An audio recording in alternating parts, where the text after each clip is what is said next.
South by Southwest got so wild. I haven't gone to a South by in probably 4 years because of COVID. And then the last time that I spoke, I didn't even live here. So I remember my first South by speaking at it. I spoke with a nonprofit called Girl Alliance, and this was when I was at Radio Disney. And I remember coming to Austin and we got this free hotel. I would not even know where it was at this point. And I remember being in the city and feeling like I loved the city, but I was like, there's no way I'd move here. There's too many people and it's too techy for me. And then I stayed in LA. And it's funny looking back on that. I would never have thought that my life would have become what it became having moved here. But man, and am I so glad that I did come to Austin. But because of that, there was no episode on Monday. It was just too busy. So I figured that maybe this week I would kind of chime in on something that I'm noticing a lot of people reaching out to me or constantly asking about. And this is just something that I've learned through personal experience. And I've chimed in on this in the past through the podcast. And that's just basically overall the pitching of brands and contacting them and reaching out. I just filmed an episode with Dave Kirpin, who is a huge writer with Inc. And he's a very successful entrepreneur, and he mentioned something that kind of caught my eye when we were just filming this episode, which is if you want to work in social media or you want to start doing consulting in some capacity, you need to start small and start going directly to brands and offering them a discount. And I thought that was a really cool idea because I sent a proposal over to a college last week and I did the same thing. And I said, if you sign on to the summit by April 10th, we'll give you 10% off of this deal. And so they got back to me and were like, we don't know we can sign by April 10th, but we're going to try and whatnot. And I was like happy to extend it through the 20th for these particular dates. And I think that's a really cool way to go about it. And I certainly think that if you are looking to work in this industry or want to go down the consulting marketing path, focusing on building up with small clients and small money initially is a great way to do it. I am mentoring so many new people lately, which is super exciting through the summits or through this program I'm a part of at Soho House. And through that, I have started mentoring a girl named Jenny, and she's awesome. And they matched me with her, and we have a weekly meeting. And she has a TikTok page for her dog that has amassed hundreds of thousands of followers. And working with her has reminded me what it was like for me at the beginning when I was getting into this and when I was learning all of these ropes and the navigating of getting the brands and pitching them and the negotiating and what I've learned and not learning. So I've been remembering a lot of that stuff that I think is really important at this point in the world where you want to build something as fast as possible, right? No one wants to sit on this idea for 5 or 10 years and then finally do it because you're going to miss the time. And the time is now. And especially if you're looking to get funding, and especially if you're a woman or in the Black community or in any other community that's not being a white person, you certainly have a time, and that time is now and will continue throughout, hopefully ever. And people really want to fund right now ideas and creative people and people who don't fit in that traditional mold. So let's start with Jenny. So she's got this TikTok page and she also wants to start a fashion line. So in our first meeting, we sat down and I gave her some homework, and the homework I think was to make a media kit for the dog. And I was like, look, you've already got this platform for the dog, right? Let's capitalize on this and help that lead you into your other company. She then wants to start sweaters that are chunky knit sweaters with text on them. And so we sat down at Soho House during South by, and we went over the concept for some of these sweaters. And I love working with young, aspiring entrepreneurs because there's a sense of they're so naive. They have no idea what they're doing. And it's so cool to be able to tell them, like, how about this? Or try this? Or what about this? Because it's really great. And that's the awesome part about mentorship is to have that person just to be your cheerleader, but also chime in with some of their personal experiences. So to chime in on the sweaters really quick. So what I told her to do is she wants to make these chunky knit sweaters with text on them. And I said, that's going to be really fucking hard. And it's going to be really fucking expensive. And I was like, do you have that kind of money? And she was like, no. Okay, so the thing about chunky knit sweaters, if any of you know the brand Lunia, I love Lunia and they send me stuff all the time. And they have these phenomenal chunky knit sweaters. But to get text on a chunky knit sweater, it's really hard, right? Because it's a knit. It's almost like your grandma knitted a blanket for you and you've now made that into a sweater. To put text on that would not only be super expensive, but it would also be slightly impossible. So we went on Etsy and I was like, you need to evaluate some of these sweaters in these different types because you might not eventually be able to get a prototype for this chunky knit sweater with text on it, but you may be able to get a prototype with an element of the sweater being a knit, maybe the arm or the sleeve or the bottom of it. And then let's take text. So I typed up on my Microsoft Word in big font. I just used the word fearless, which isn't what she wants to put on her sweaters. But I said, let's cut out hundreds of pieces of this and have 5 different ideas of potential sweaters that you would buy or go to a store and just test the font on. And that's kind of your working prototype. And I think that was a really cool thing to tell her to do because otherwise I was like, how are you going to just go to someone and say, make me a chunky knit sweater? No one's going to know how to do that. It's these very high-end luxury brands with a lot of money that are able to do that. So we want to start something that could create this cult following and then you could expand from there. And as a founder and a young founder, I highly suggest all of you do that because ultimately it's impossible to do everything.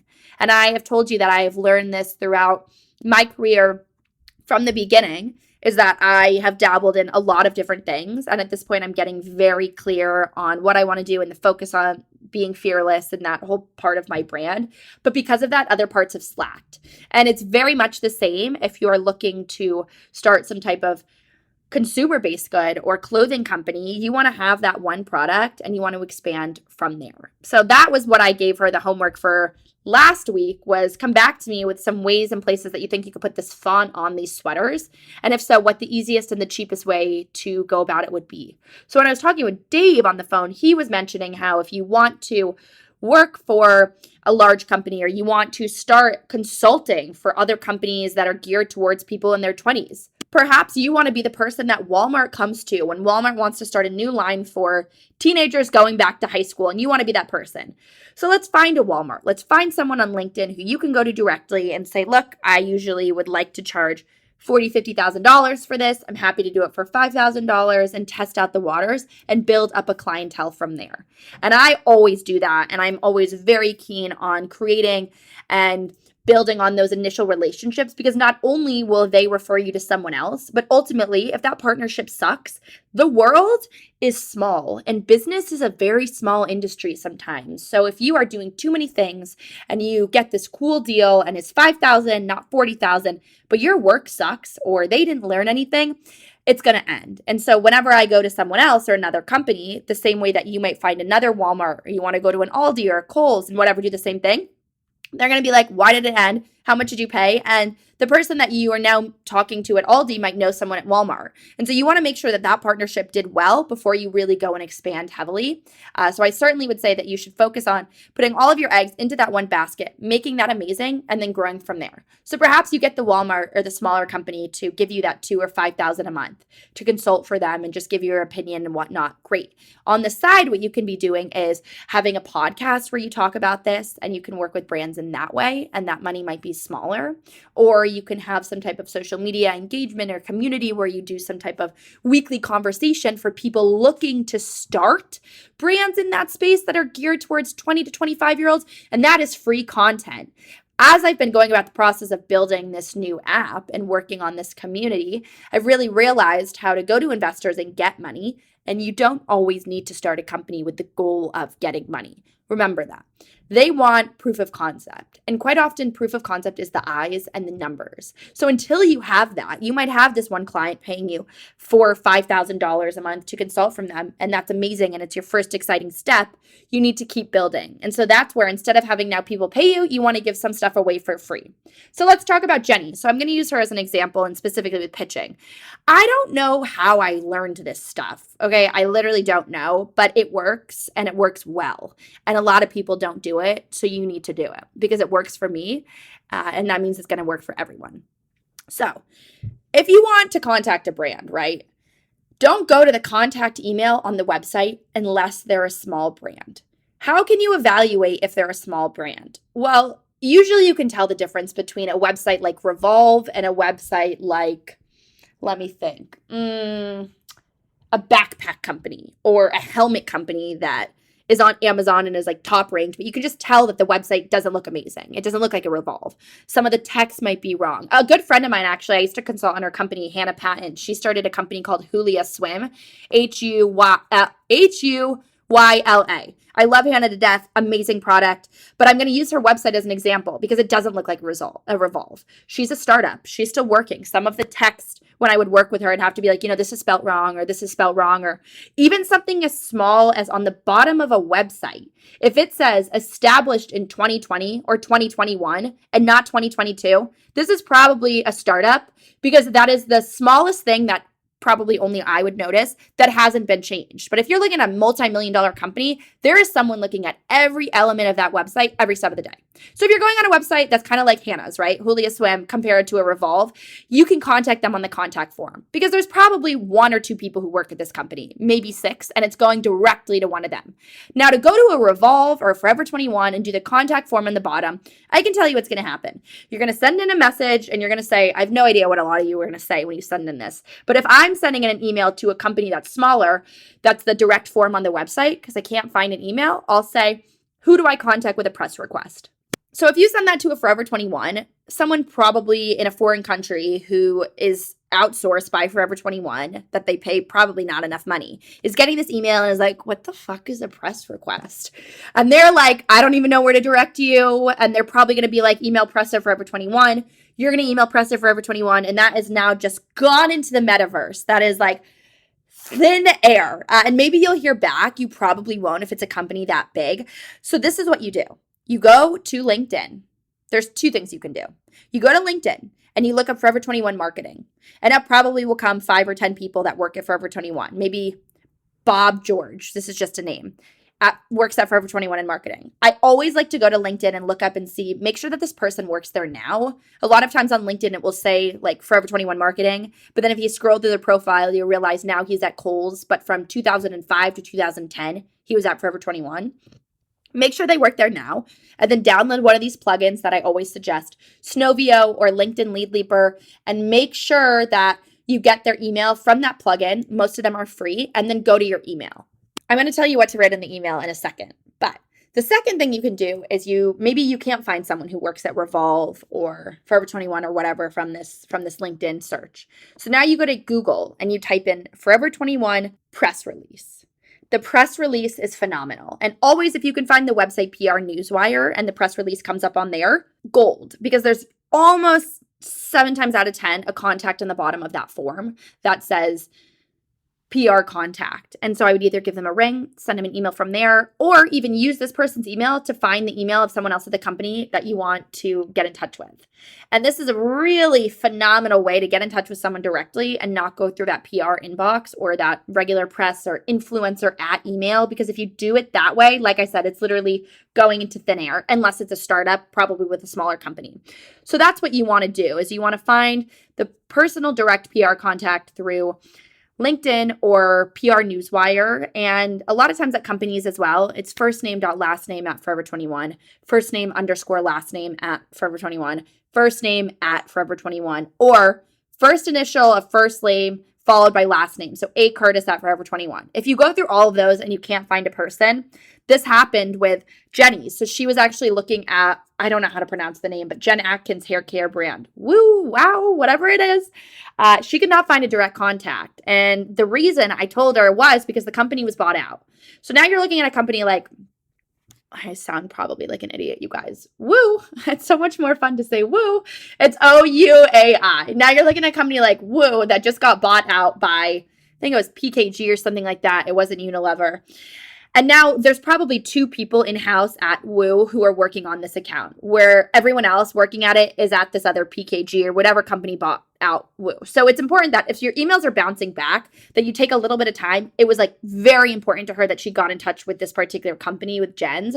And I told her that probably the better way to go about it is to evaluate companies smaller, but in the same realm, because most likely, and especially because this company was acquired, they're not interested in this type of marketing at this point. They don't really need it. But perhaps there's another element of a company that is a hair care brand and they just released something for dogs. Find them, Google them, go to Thrive Market, go to Whole Foods, look in those aisles and pitch those brands. And it's a lot easier because some of those smaller brands you can go to right through that contact form. But again, she really wanted to get in touch with Jen's brand. So I said, okay, so now you can do the same thing. You're probably not going to find this person on LinkedIn, but who you may find on LinkedIn is the head of marketing at this PKG company that acquired Jen's company. So from there, you want to either look at the press release or the person on LinkedIn. And when you've done that, take that email and put it into your email. And then from there, what do you say? She had sent me a pitch that was like all over the place. This is one of her first pitches. Like, she didn't really know what she was doing. So I tailored it for her. And I said, you can say all of this in 4 to 5 sentences. No one really gives a shit about the following or how long this email is or anything. They want to know exactly what you want in the first 2 paragraphs, if not first 2 sentences of the email.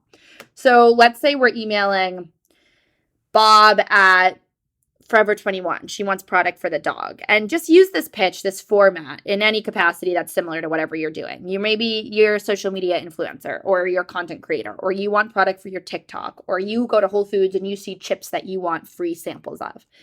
Dear Alexa, reaching out on behalf of my website, social media page, Instagram, I'm going to use mine. Dear Alexa, reaching out on behalf of my website, Life Unfiltered with Alexa, period. Huge fan of the brand, period. I would love to connect with you about some thoughts that I have relating to getting exposure out for the company through my platforms, comma, I'm a full-time influencer, an entrepreneur, and I launched a blog back in 2011, and I built it out into this full-time lifestyle platform, period. Below, I've attached a media kit. Go to my podcast, other episodes, go to my website, look at how I've made the media kits, the one sheets, always have that in the email, and that's how you can reduce this email to be literally 2 paragraphs instead of 10 paragraphs. Attach my media kit below. Would love to hear what you're working on for Q2, or you could say, would love to hear if this is something that piques your interest, and we can touch base further. Looking forward to hearing from you. Boom. That's it. Send that out. Great. Amazing. You've got the media kit at the bottom. You've got your stats. If you don't have a big following, put other shit in there, like a little bit more about you, a fun fact. What have you done before? Come up with something or someone that you've helped with their social media to really show that you are doing this and you're working at it. You don't just want free stuff. I have so many friends in the industry who either work in front of the camera or behind it. And I can tell you that all of them hate when they get DMs from a brand that they're working on behalf of. Say my friend, I'm thinking of my friend Kendall, right? She works on behalf of a boxed wine company, and she gets messages all the time from quote unquote influencers who DM, hi, exclamation point, I love this company and would love product. Is this something you'd be interested in? Why would you send that? Like, what would stem you saying that? And on top of that, do you know how many people send that to brands a day on DM and how comical it is for them to get it? I'm going to tell you, because I don't think people are realizing this. You are not important until you are important enough to where you think that you can send a DM to someone and just have them send you stuff and you're not even following them. It is devaluing not only the brand, but yourself as a brand. Please don't do that. If you want people to take you seriously, for God's sakes, stop DMing them and asking for free shit, especially if you're not following them. Better idea. Send a DM and be like, huge fan of the brand, would love to connect via email. Is there a best contact for someone at the company that I can email? Boom. You're probably going to get an email, a DM back that's like, hi, send me an email, kendall@drinkingboxedwine.com. Phenomenal. There we go. Now you have time. Okay, someone replied. You're getting in touch with a real person. Remember that real people are reading your stuff. Even if it's the person who works at Forever 21 and isn't in America, even if it's the person at the small startup who works on behalf of the social media and is getting this DM, and they probably have even more time to go and vet you on social media, think of yourself as the brand. If you owned a company, would you send something out to someone who, A, wasn't even following you, and B, didn't even disclose or acknowledge anything about the company that would make them worthy of free stuff? Okay, so now we've got Jenny. She sends out this pitch email. This is what it says to the brand that she wants free stuff from. But now she's realized, okay, I think I could actually get paid for this. And I told Jenny, I was like, look, you don't have a following for the fashion stuff you want to do, but your dog has a solid following. And I look back at my story, right? I had 700 Instagram followers, and I got paid $1,500 back in the day for this Instagram takeover. She can do it too. So the brand did reply. And they said, hey, Jenny, so great to hear from you. What do you have in mind? And so she messaged me and says, okay, now what do I say? And I was like, okay, well, how comfortable would you be with $100? Every single person in this world, for the most part, and especially in business, has $100 to allot to something that they might get no ROI, return on investment on. And she said, I've never been paid before, so I would love $100. Phenomenal. Okay, Jenny is my perfect type of person to mentor because she's not conceited in her head and wants to be paid $100,000 and hasn't ever done this before. It's really fucking hard to get people to give you money when there is no case study. Like for me, I've had hundreds of brands, thousands of brands that I've worked with, thousands of brands that had paid me a lot of money, and there's proof in that, right? I'm not going as someone with a very small platform to Forever 21 and being like, I have an idea and it's worth $20,000. I get it. Like all of these ideas are worth money. And for the most part, most of us undervalue how much we are worth. But until you get to a point where you can really say, I've got 10 other people saying that they'll pay me $5,000 for this and I'm coming to you, you got to lean up a little bit on how great you think you are. You got to put in the work. And I said, okay, so I think that here's what you say. Hopefully in your media kit, even though she hadn't done this before, she has stats and therefore she could have rates in there. So she could say, if she felt comfortable, attach my media kit below with my rates in it. That might be one page that says TikTok message, shout out, whatever, $100. It might say Instagram story, $200. It might say Instagram feed post, $201. And it might say a bundle deal, TikTok, Instagram feed, $350. Boom. But if she doesn't have that yet attached in her media kit, and she hasn't really done it before, here's what I told her to do. You can reply and say, hey, Morgan, so great to hear from you, period. As mentioned, really love the brand and think my fans and the following that my dog has would connect with it. I would love to test out a Instagram story plus a TikTok mention for $100 or $150, whatever she felt comfortable with, right? Please let me know your thoughts and looking forward to hearing from you. The reason that I say to do this is because I'm a big advocate of reducing the BS in business. And I think I say this quite often. And the reason is if she was asking me beforehand, right? I think I want to be paid for this. Like, how do I ask? They're asking you, what do you want? So you might as well say it. You could go back to them and be like, well, what do you guys want? And then all of a sudden you've now completely devalued your product because they're like, we want to pay you nothing and we just want to give you free product. But by putting the feeler out there and feeling confident enough to say, I would like $100 for this, let's try it out, they're like, okay, she's done this before. And even if you haven't done it before, sometimes it's really great to fake it till you make it, just until you get to the point where you're just making it.